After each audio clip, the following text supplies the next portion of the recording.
అట్లే ఉన్నాయి. ఇలా మోడీ గారు ఏమంటున్నారు, హిందువుల ఆస్తులు ముస్లింలకు పంచుతారు కాంగ్రెస్ పార్టీ గెలుస్తుందని ఆయన సెంటిమెంట్ రెచ్చగొట్టే ప్రయత్నం చేస్తున్నాడు.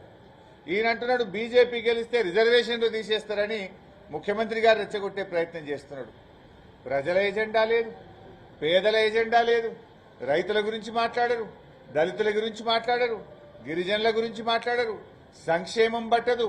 మీరు కేవలం సెంటిమెంట్ మీద రాజకీయాలు చేసే ప్రయత్నం చేస్తున్నారు. నిజంగా జరుగుతుందా? కేసీఆర్ గారి లాంటి నాయకుడు ఉండగా హిందువుల ఆస్తి ముస్లింలకు పంచరు, ముస్లింల ఆస్తి హిందువులకు పంచరు. కేసీఆర్ లాంటి నాయకుడు ఈ దేశంలో ఎంతో మంది రీజనల్ పార్టీస్ ఉన్నాయి, ఎంతో మంది బలమైన నాయకత్వం ఉన్నది. రిజర్వేషన్లు రద్దు జరుగుతుందా? రిజర్వేషన్లు పెంచాలే తప్ప రద్దు అనేటువంటి జరుగుతుందా ఈ దేశంలో? నా అది జరగదు, నా ఇది జరగదు అంటే రెండు పార్టీలు కూడా ఏంటంటే ప్రజలను సెంటిమెంట్తో, వాళ్ళ ప్రజలతో సెంటిమెంట్ ద్వారా గెలవాలని